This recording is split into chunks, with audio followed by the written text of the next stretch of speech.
Hi guys. Thanks, Carl, Hello. Hi, Emilio. Hi, Matt. Carl, we just Hey, spoke. Oliver.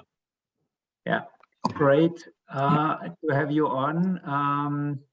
I think we are waiting for at least one more speaker.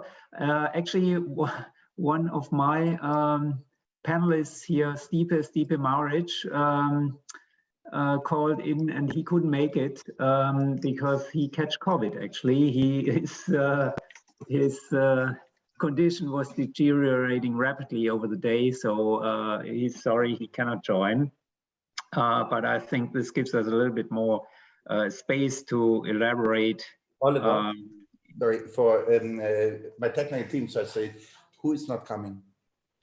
Yeah, Stipe Maric is not joining, I think, if nothing changed, because he informed me that he caught COVID and his condition is deteriorating. Yeah, so yeah. So guys, yeah, who else should be on the panel here? I have so we have Matt, we have Emilio. We actually Stan Stanaker should join, but we could maybe just start already here. So very excited to have here some real experts here on the panel on the subject. So Emilio Cesaris is the Chief Legal Officer at SuperRare, a well-known platform in the space, in the NFT space. Welcome, Emilio. And we have also Matt Coleman here, and we just connected here via LinkedIn today.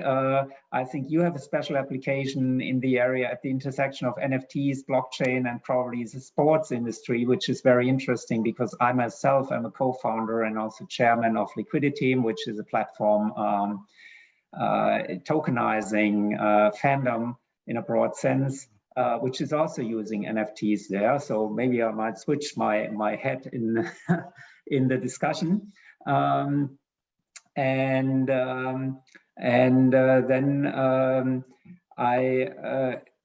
we had a brief discussion just before the conversation here with Carl. He might want to stay for a few minutes because he has also some contributions to this discussion to make. But before we do so, I would like to probably frame the topic a little bit with my understanding of what non-fungible tokens are and what this means basically for the economic growth and the perspectives here. So my understanding of NFTs is more or less that we have the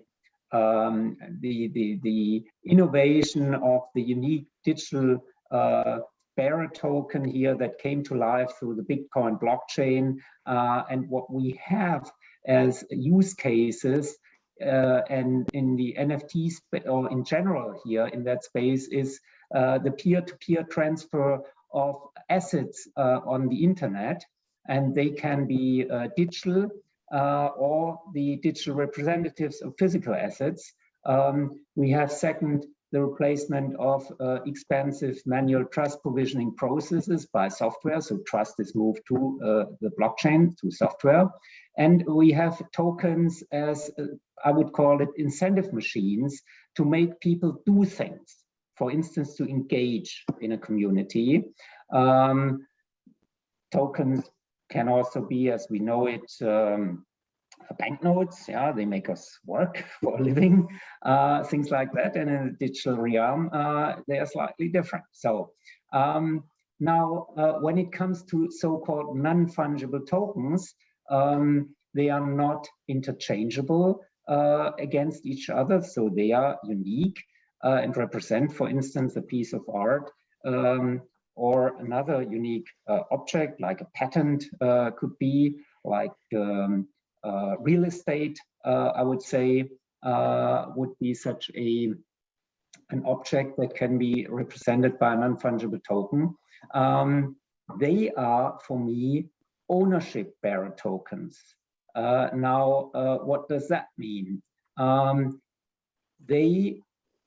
These tokens dematerialize ownership, just as we saw the dematerialization of our calendars, for instance, through these phones here, the dematerialization of mail through the phones, etc., etc. Now we have the dematerialization of ownerships, and NFTs are sort of the perfect tool to do that. In essence, the NFTs or such an NFT contract represents just a two-column list with a token ID and an ownership right. And when you buy such a token, what do you have? You have actually the right, the exclusive right to change the ownership in such a spreadsheet. This whole market developed, as we all know, here in the panel, very, very dynamically this year, or the last year actually, end of 2019, beginning of 2020. We want to be a little bit dive deeper into the application areas and into what that means from an economic perspective as well. What we see or what we saw, for instance, here in the art world in, I think it was March 2020 or so, when this Beeple work was sold spectacular for 69 million US dollar.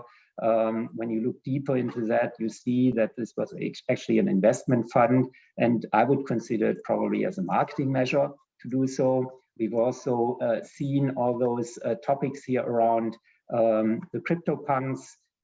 We've seen Bored Ape Yacht Club, etc., the personal profile pictures, and I'm pretty sure that we will see further applications in that field. Happy to discuss with you. But before we dive into this, I want to hand over maybe to Carl, because we just had an interesting discussion here in the pause around some aspects which relate to this. And you are operating a fund in the Cayman Islands, Carl, that actually is in the lending business, more or less. So I can get money if I give you my NFT, and you would give me US dollars for it. That's the one thing. And related to that, you have a second fund, I heard, that is in the litigation business. How does that actually connect? Can you shed a bit light into that, inspire our discussion? Because we also have the chief legal officer here of SuperRare. That's probably an interesting spin here. Thank you very much, Oliver, and thanks for the time and everyone speaking. So what we are doing in Cayman Island is we have several funds. We make virtual hedge funds for different clients. One of our clients has art fund, and also the art fund collateralizes art for museums and so on to borrow money. But now with NFTs, this of course changed totally. So it is possible also to basically take the NFT as collateral and give loans out. The more interesting fund is coming from what was our experience with $20 million costing litigation against AT&T with patents, and we have quite experience in patent litigation in the United States. And we noticed that a lot of people think it is just okay to create tokens of artworks from existing people, which existing artists just by photographing a picture and thinking, I bought the picture, so I split it in two and I sell this picture also as NFT, not noticing that the same thing applies like by buying music. You buy the album, you have the right to have the album, you don't have the right to make copies from the album and sell the copies from the album. You have only the right for the pictures. And this was inspiring a lot of legal counsels which do litigation for patent infringement, also to go in litigation of this NFTs, which are basically infringed on, and defending artists to get the rights for the NFTs. So this is basically a very interesting topic, because seeing the NFT, and it's a great thing, the non-functional tokens, and there is a lot of other applications, but there is also necessary to comply with current laws, and this should be always thought about it. But I don't want to interfere there more. Please, you have an interesting discussion, and we have legal counsels here, we have everything. Just let the discussion free flow, and please, back to you. Thanks a lot, Carl, for this reminder, basically, that in this digital realm, we also have legal aspects to consider. And with that, maybe I just give the word to Emilio Casares. Maybe you can tell us a little bit about yourself, what you are doing and your company is doing in the NFT space, and take your time to give us a broad perspective here, how you see this developing. Yeah. I appreciate the time, Oliver, and thank you to the other panelists as well. My name is Emilio Casares. I'm the Chief Legal Officer of Super Rare Labs. That is the company behind the Super Rare Network. For those of you who don't know, we are a single edition, one of one digital art crypto NFT platform. A lot of kind of words to describe this industry now, but we kind of pioneered the original crypto art movement, which brought a lot of institutional appeal in the art world to the crypto art movement. A lot of the artists that you see, like Pac and Xcopy and Hackatal, these big blue chips artists, so to speak, originated on our platform, as our team was kind of the first one to really connect the dots on fine art on the blockchain. Our platform grew out of the Ethereum blockchain, and we were the first platform to implement the royalty standard for our NFTs, which is actually a pretty compelling use case for smart contracts, right? And to create a marketplace that automatically enforces rules that effectuate policy goals, right? To reward artists for their contributions and creativity, but not without its legal challenges, which we could discuss today, as it's hard to harmonize the royalty approach across platforms. But a bit more about the platform. We are a curated digital art platform. So the whitelisting of permissions, and when I say whitelist, I mean when somebody is authenticated to do art on the platform to mint NFTs, we traditionally had the keys to that kingdom. We were the gatekeepers, we curated the platform, and we really wanted to create the world's best network of curated artists. But for those of you who follow the platform, you'll know that we've recently decided to go the route of the DAO, with a specific intention of trying to decentralize the curation of the platform, which is going to have really interesting kind of an economic approach to curation, which a lot of people in the world are interested to see. There's so many NFTs out there, and we're interested in developing the curation layer. Yeah, absolutely. Can I just chime in here at the decentralization of the curation aspect? What does that mean? So if I buy your token, I have a say in what artist, what next work maybe of Park or another famous artist would be onboarded, or things like that. Is that and I'm rewarded for that in terms of that I get preferred access, or what would that mean?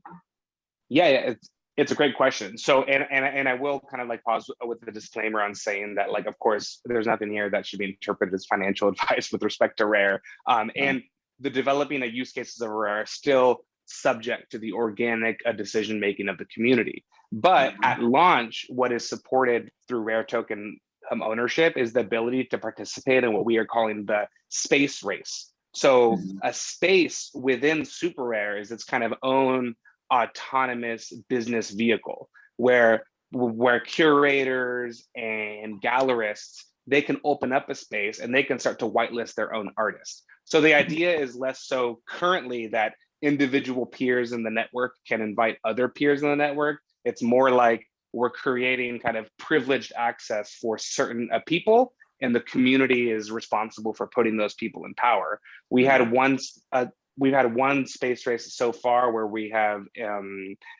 inducted into the network 5 additional spaces. So at first it was just us who are whitelisting. Now we've said, hey, the community has the ultimate taste-making authority in this space. A lot of kind of the speculators don't really know how to value a crypto art, and what we're seeing is that like the curators are now the crypto native people. So we've empowered our community to put forth the people that will now be making curation decisions on behalf of the network. But if you kind of are familiar with the way these networks work and think about a reputation of networks in this sense, you can start to see that there's a lot of staking mechanics, there's a lot of coordination tools that we can put on top of these spaces to really start to create a value out of the community, to understand a curation in an economic sense, and of course, to bring more crypto art to the masses. So we're really excited about the decision to decentralize. We think it's going to be absolutely phenomenal for the NFT space to have a curation layer, so that people are incentivized to play the game and to get rewarded. But aside from the decentralized aspects of the network, there are a lot of other legal issues that we can dive into today. That is behind like the authenticity of NFTs, what intellectual property rights accompany an NFT, what is the intent of the artist when they minted NFT as to not mint subsequent NFTs that could defeat the expectations of a first collector. There's really, it's an open book right now, and the book is being written in real time. So I'm happy to have a insightful conversation with you all on this panel. Great intro and overview, Emilio. With that, I welcome here Matt Coleman, and please give us an intro of yourself and what your company does in the space and how this relates to the NFTs. Sure. Look, welcome. Glad to be here. I don't know if it's good morning, good evening. I'll put it out there for that. I'm currently based in Miami and Los Angeles. I am from Australia, but primarily my career has been in the entertainment world. Actually, Emilio, my favorite artist is Android Jones on your platform. I've seen a lot of his virtual reality work, and that's what we do. We create augmented and virtual reality content in the entertainment space. And that's where I came across Android about probably 6 or 7 years ago. So check that out. Our company is called, it's great. Our company is called fansxr.com. XR means extended reality. And what we've done in the sports and entertainment and music area is created an NFT innovation lab where what we shoot live into the real world, we're shooting live sports, music concerts, and we put that into the metaverse. We have a different spin on this. In the coming 8 weeks, we'll be releasing what we call a time slicer for global broadcasters worldwide to enable real-time broadcast NFTs for those greatest historic moments in entertainment. Now, you could also buy a time slot during a match, a football game, baseball game, and we're white labeling the whole service for our clients as well, which is important. can talk a little bit about the infrastructure, but you know, Solana is involved. You know, happy to take any queries off our website. As I said, that's fansxr.com. But look, the sports industry has been taken by storm last year. If you don't know, NBA Top Shot. Yeah, the Top Shot, it's probably gross, probably up to $1 billion now, you know, within 6 or 7 months. 50% of those transactions, last I heard, were on crypto wallets, the other 50% on credit and debit cards. That's actually quite an important development for the industry. They've had about 1 million users only, when you think about it. So I know from the previous panel, you're talking about the number of wallets and the number of multiple wallets that people have. But this, you know, the NBA has starting to, and Dapper Labs are starting to open up the world, you know, not just to the crypto enthusiasts here. You know, what we're anticipating, we have some major launches in the music festival space in May this year with the largest music festival in England called Glastonbury. It's their 50th year anniversary, and there's a metaverse that's been created, and we're filming off 11 stages at Glastonbury into the metaverse, and you'll be able to go in and buy the NFT art inside the metaverse. And that's a virtual reality environment with a headset, but it's also a digital device, mobile device activation as well for mass market adoption. Yeah. How do you see actually the adoption topic here? Because let's say that the traditional fan, especially in the sports world, at least here in Europe, in Germany, is actually quite conservative. Is that different in the States? So that people, or in England, that people are more open, and also the clubs, for instance, or yeah, the organizers are more open to integrate such a technology into their offering, their services. Yeah, from what I've seen in the sports sector, it's really young enthusiasts. I mean, look, you can buy an NFT for $3 on the Top Shot. So it's garnering, you know, the Generation Z audience as well, who have been charging their parents' credit cards on Apple iPhones and the Apple stores and Google stores for the last 15 years, right? It's potentially a similar market. I'm sure Emilio and Carl have seen in their sectors of the market, you know, a cross section of borders, Europe versus Asia versus America, and South America even as well. I think on the sports side, the best thing we've got going is that if you're a super fan or a casual fan, you can actually pick up a collectible and then trade that and keep that as an asset. And I think, you know, this is just the beginning. I mean, you know, the market last year peaked at $24.9 billion in revenue. The year before, it was only just under 100 million. I mean, this has absolutely exploded. So there's a lot of other areas of the market that are driving huge growth, including Sandbox, Decentraland. We haven't even touched, you mentioned real estate. You know, that's those two companies sold $100 million worth of land at the end of November in 1 week. But exactly, but that's virtual. That's virtual land, and there might be also a connection to actual physical utility, to real life utility in this NFT sector. If I think, I mean, what we are doing, I'm not now changing a bit the head here to liquidity in tokenizing fandom. We created so-called utility NFTs, which live on our platform first and foremost, which are, for instance, this platform enables us, or enables our clients here to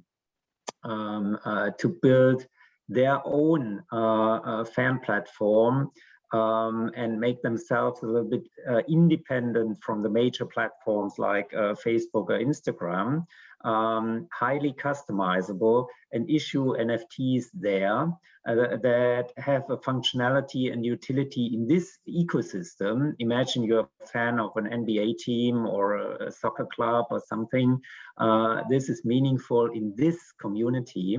And you can also attach a utility, a real life utility to it, for instance, an invite to a championship finals or a special event with your favorite star or whatsoever. So things that are highly valued by these fans and that they also want to pay for it beyond what we see, let's say, on CryptoPunks or something like that, where you have all those aspects that are a bit, let's say, I would manipulative in terms of pricing, because people are trading and pushing the price up, basically.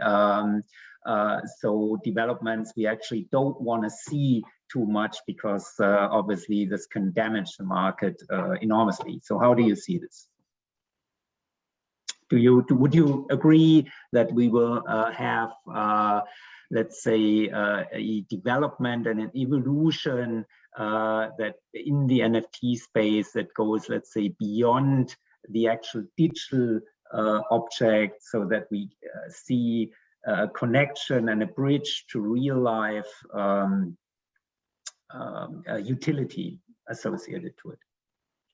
Whoever wants to speak. I'll just add, look, there's an augmented reality and virtual reality functionality for us in the metaverse, where instead of just selling, NFT collectibles, you'll be able to pop up and buy a real life item, and that's authenticated by Louis Vuitton, as an example. If we're going down, that example, there's the monetization is pretty much endless in the metaverse, I think.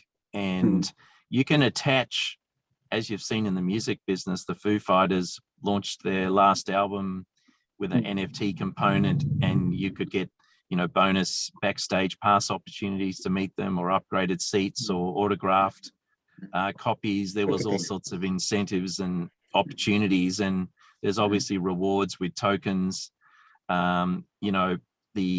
The gaming model is, play to earn. Play to earn in the blockchain space on the gaming side of it is growing. There's a good number of developers in the gaming sector that have raised good venture capital that are making money, $1 million in the first few months of just trialing it out. So there's some good money, and there's a good business model behind it. And to jump in here, I definitely think that the utility, the value proposition to NFTs is nowhere near complete. We are definitely still in the early days of NFTs, where these assets kind of, in my mind, represent archaic primitives of what assets in the future might look like, right? And you've kind of hit the nail on the head in terms of understanding how, what are subsequent ways you can monetize and financialize these assets. And there's going to be a lot of ways to do exactly that. In the licensing context, a particular interesting use case, I guess, which is pioneered from the Bored Ape Yacht community, they kind of attach a supposed commercial rights, a license to their NFTs, right? So that's an interesting value proposition that clearly has social and community support, as people want to treat their avatars and treat their assets as extensions of their identity, rather than personal property that is just for display purposes. But there are problems with that approach, though, as well. So in the Bored Ape context, it's you have this license that is just floating around on the internet, and it's presumably attached to these terms, but the actual execution of the license, or the actual enforcement of the license as well, is completely handled off chain. So if anybody wanted to create, a screenplay or a television series around their Bored Ape yacht club, they would face the immediate hurdle of having to kind of understand and interpret the scope of the license as it pertains to their business operations, and that requires attorneys to figure out. And then let's say it exceeds the scope of the license, is any money going to be owed to Yuga Labs, right? Like there's a lot of interpretational enforcement difficulties.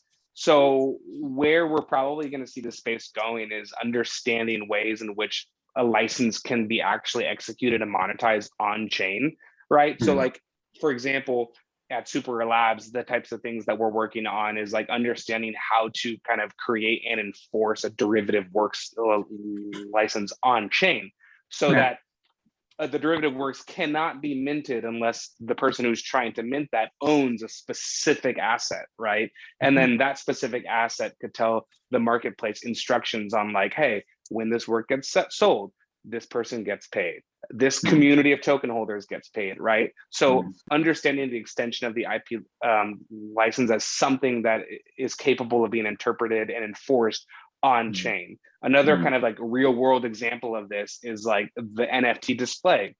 Currently, you have people that are trying to, create a display on the NFTs you own, which is an exciting value proposition. But again, it's this kind of off-chain coordination thing. It's like, hey, I'm confirming that you own this NFT. That's really easy to do. So I'm going to give you a print of it, right? But a more complex and potentially social and community-oriented approach to that would be to allow an NFT holder to create a bunch of licenses to print out displays that then can belong to other people. And now other people are sharing in the collection game, but the NFT holder is potentially getting rewarded for the amount of engagement that their NFT gets in the licensing market. So you can create other ways and other incentives for NFT holders to really start to have an incentive to promote the reputation of their artist, to promote the mystique of an artwork, right? Really trying to create these economic tools to align incentives. This off-chain coordination game, it's idealistic, but it doesn't promise much. So we're really trying to hone the licensing discussion, the specific ways that NFTs can be fractionalized and licensed and monetized all on chain, which I think is going to really create immense a value proposition, at least for the assets in our network, because the possibilities keep increasing. The number of ways in which you can do a business around your particular assets keeps on increasing, right? And which is going to lead to better decisions being made, more decentralization, etc. So that's kind of my 2 cents on the licensing potential of NFTs. More than 2 cents, I would say, but indeed a few very, very interesting aspects here. One that's stuck here is the challenge, basically, that we still have a lot of off-chain activities associated with enforcement. So the whole other sectors of the economy have to move more or less on-chain, so that the whole friction can be taken out of this ecosystem, more or less. And if friction is taken out, that maybe speaks to the economic perspective. Usually prices go up, or the value of asset goes up as friction is taken out. Yeah, when you have an illiquid asset, the value is lower than in the case of a liquid asset. And this is a huge perspective for many application areas here of non-fungible tokens, I would say. Matt, maybe if I... Yeah, I was just going to bring up the combination of a real world asset with a digital asset. I've seen is a bit of a trend as well. At Art Basel, there was a 1956 Ferrari boat that Enzo actually made himself. He dropped an F1 engine into a boat, from what I gather, and created the world's fastest jet boat, right? So this was being auctioned as an NFT, as well as you could buy the boat itself as well. I'm not sure what the status of the sale was in the end, but I know it was up. There was a reserve of, I think, 30 to 40 million. So some of these assets are really high value, But what sorry to chime in here, what rights did I get as a buyer of the NFT version? did it give me the physical ownership rights of the boat as well, this NFT, or? It did. Okay, yeah. Correct. Yeah. Okay. So in that context, I mean, like absent any other terms, right? It's like that NFT just starts to look like a receipt, right? Yeah, that's right. Okay, I didn't get that. Yeah. Okay. Yeah. And I think in the future, particularly in the movie business, you know, that side of the world has, you know, has got a great collection of assets to NFT, of course.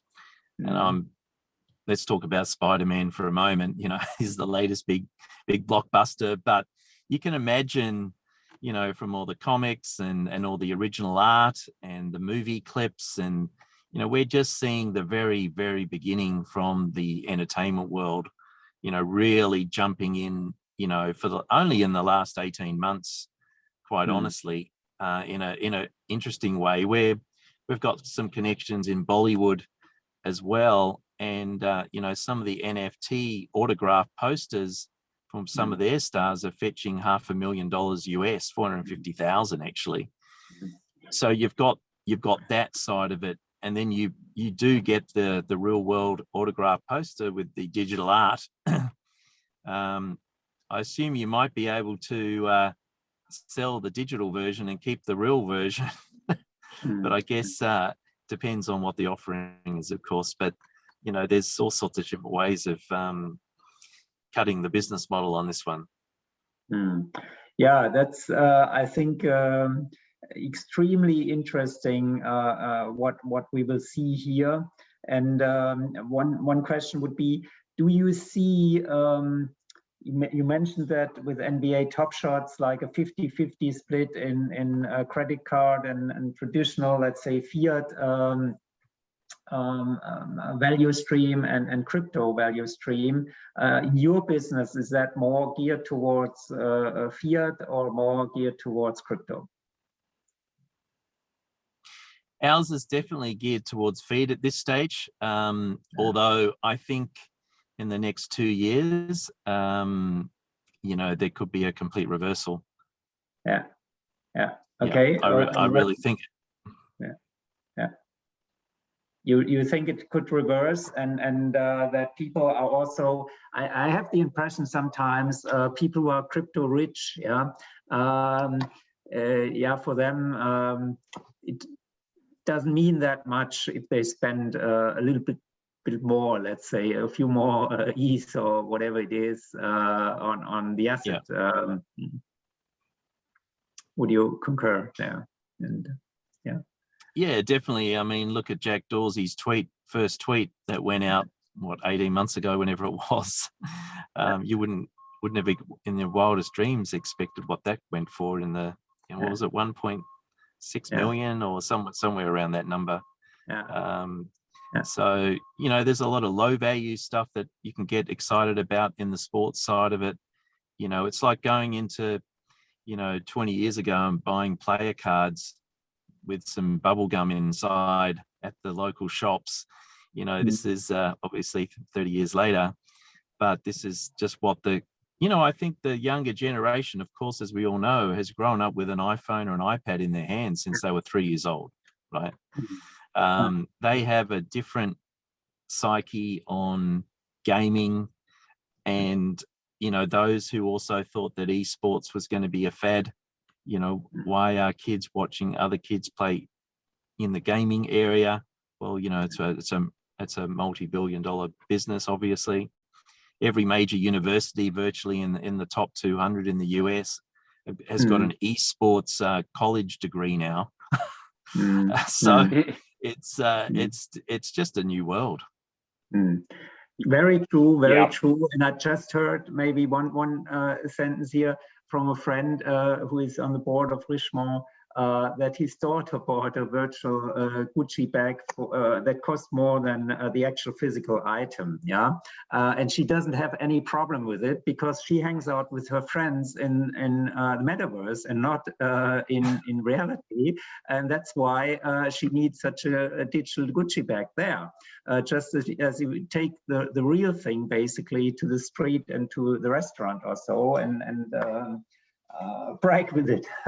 So that's the future basically. So Emilio, you wanted to chime in. How does that resonate with well, I guess like general sentiment about the market, right? It's like trying to value the creative potential of the internet, which is like probably a difficult exercise, right? Like I don't see people's intertwinement with digital media like subsiding over the next decade, right? I definitely expect that people will consume more and participate more and engage more in these digital systems, and NFTs are just the primitive of ownership within these new systems. So if we want to talk about how much of a bubble the crypto art market is or the profile pictures, it's like, yeah, like those conversations are all valid conversations, but a lot of the mania is just being driven by the culture, right? The culture and new tastemakers trying to establish themselves in the new paradigm. And it's a competition, it's a game, right? The next crypto whale wants to be more of a whale than the other crypto whales. So you kind of have this organic sense of competition around reputation happening. And I think that is definitely like a positive indicator for the market in general, because hopefully what we'll start to see is that these tastemakers who are putting a lot of money into these ecosystems and into these NFTs will then commit to staking their resources in these networks, hopefully decentralizing the wealth a little bit, creating more engagement around sub-communities within networks. Like that's kind of the general path that I see this taking. So it's really tough for me to say that anything is a bubble for certain, right? It's like we're still in this early era where the collectible mentality might prize things for how early the timestamp was on the issue date, right? It's just like the timestamp of the issue might become more valuable than the artwork itself at a certain point and to certain people. At least in the case of single edition digital art, it's tough to say what the fate is for the open editions minted on Nifty Gateway. But those are the type of assets that I would think would be a little bit more suspect in terms of their longevity, because they're great ways to create engagement around artists, but they're not necessarily great ways to preserve value. So that's kind of my overall perspective. I think scarcity is key, and there's a lot happening kind of now that's establishing the taste-making prerogatives of the future. So I think we're here to stay. Yeah. So I recently participated in the PUC auction here on Nifty Gateways, just to be part of it. So we'll see what will be the outcome here. But that's a little bit different, right? Because PUC at least has such conceptual appeal, right? It's just like he's always doing things that are twisting the narrative a little bit. So I definitely not seeking to discredit your purchase there. I think, I wish I had participated there. Just something which fits basically to my budget as well sometimes. Yeah. Certainly, I think a lot of potential in that space, I would say. Looking at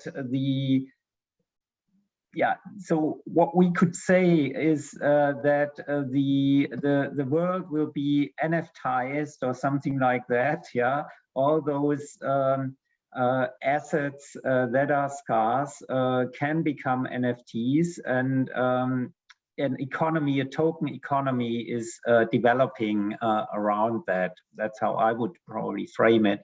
And those NFTs can play very different roles. It's ownership bearer tokens, so I can prove the ownership, and it depends basically what you actually put into it, what the actual value is. That's certainly one key aspect. And people are figuring out, that's how I see it, what types of businesses they can build on top of it. This experimental stage, I could imagine, also develops in waves, like, for instance, in the early days of the internet in the 1990s, 2000s, you had a hype and then complete, let's say, depression. And in 2003, 2004 or so, nobody, or many people actually thought the whole thing is dead, more or less, yeah. And only then the big players emerged, the Facebooks, the Amazon gained traction, Google gained traction, etc., Facebook. Yeah. So do you see a similar development here, or do you rather see, let's say, for the foreseeable future, a very strong positive dynamic here in the market, with a, I don't know, let's say 10x growth or so this year or next year or so? I'm not quite sure whether you'll get 10x on 25 billion here. But I would say, you know, hopefully it's going to be stable. That I think that would be a reasonable result, and any growth would be a bonus, because I think it's going to be the assets that were bought, you know, last year. You know, if they're on the increase, there is going to be more of a boom. It will depend on the buying and selling of the assets, really. You know, there's one interesting example. You know, I read that Decentraland's parcels of land, I think there was 90,000 originally, right? And they were very, very cheap, you know, to begin with. But in December alone, one piece of land just sold for 450,000. Another block sold for 2.4 million. Now, the $450,000 one, you're going, why would someone pay $450,000 for a block of land? It was next to Snoop Dogg's house. So the traffic that they will probably create a new business. I don't know what it's going to be, but Snoop's out there, you know, promoting his live events in the metaverse and his NFTs alongside it and everything else. And the new trend, as you mentioned, is, you know, to buy assets, digital assets for your avatar, of course. There's all that sort of rolled up into this whole business model that, you know, I think the younger generation today, you know, we all know them. Some of them are making a living out of this, and some of them are making a very good living. The graphic design market and the CGI market, you know, for the metaverse, you know, will start to boom. I know of so many metaverse projects right now in creation in the VR world and on a mobile device. You know, I've never seen an explosive growth, and it's not just Facebook, of course, changing their name. It's Adidas. It's a lot of these major brands that are coming into the market and saying, I want this. I want, you know, Nike's got their own metaverse, and look at their NFT world. It's so that's where the growth is probably going to come from, is the corporate side of the business, and how, like you said, they were going to monetize a real world bag as a digital asset for an avatar. Emilio, going maybe back to the art market. In the art market, traditional art market, a huge topic is authenticity, around these topics. It's also about money laundering, for instance, is a big topic. Do you see these developments here in the digital space as well as a major driving factor? Like, so on the authenticity of, I think authenticity is probably like the most important original value proposition behind NFTs in the first place. It was this idea that it's like, all right, you have a digital artwork that can now go for sale because you can provably trace its origins. And that's the idea that, you know, an artist with a known public address can now sign these messages that I guess endorses the artwork for circulation, right? And that's also a promise that this is my artwork, it doesn't infringe on anybody else's, right? It's like you can kind of attach all these legal terms and conditions to that original transaction. Now, in the NFT space at large, there's really no way of like proving authenticity, even though authenticity is technically verifiable. So like you can always technically verify where something came from, but you can never know who was behind the mask, right? So I can just go and pretend to be Picasso tomorrow and mint a bunch of things authentically from my address, but they're not authentic original creations. So that's really a problem that's kind of tough to tackle right now. For a curated art marketplace like SuperRare, it's not really much of a problem just because we really have a high criteria for people to get into the network. So it's unlikely that these more serious artists are willing to sabotage their reputation. But on uncurated marketplaces, there's real no way to know. Like you just never know who's anybody going to be. And so when you're purchasing something, you really want to make sure that you do your due diligence and ensure that you can confirm that the artist's known public address is the same address that appears as the artist of the work that you're buying. So that's the authenticity challenge, and it's really tough. It's really tough to plan for, but some of the ideas that are circulating around is just creating kind of like a database of NFT assets that can all be cross-referenced against future mints to ensure that everything that comes out as an NFT isn't exactly the same as another NFT somewhere else, right? So you can kind of show, hey, this is an original work. It still isn't guaranteed to be originally created by this person, but we do know that there isn't anything else like it, which is actually helpful for a lot of reasons. And particularly on our marketplace, it's against the rules to mint the same thing twice. So if the same thing twice is ever minted, that's a problem that we want to stop, right? So authenticity is certainly a challenge. On the other issue that you had mentioned, AML and suspicious activity tracking, that is certainly kind of like a paramount legal concern, I think, for every NFT platform, especially, I guess, in light of the new US infrastructure bills, which ultimately seems to put NFT platforms in a situation where they're being either forced to comply or forced to create the argument that the bill doesn't apply to them, but the bill is so broadly drafted that it would almost be impossible to make that argument. It really is going to come down to whether or not the regulatory authorities see NFT platforms as an enforcement priority over, let's say, DeFi platforms, right? But on the AML side, again, it's like it's certainly a suspected problem in the space, and it's something that we want to take seriously and look more into. But again, it's really a tough thing to plan for, considering that the whole marketplace is smart contracts, right? SuperRare Labs, our company, we have no authority to stop transactions. We have no technical ability or authority to intervene in any type of a marketplace transaction. So it really, in order to stop the AML problem, in order to create like or prohibit or censor certain types of transactions, there would need to be that over a stepping and saying, hey, we're no longer a decentralized art marketplace.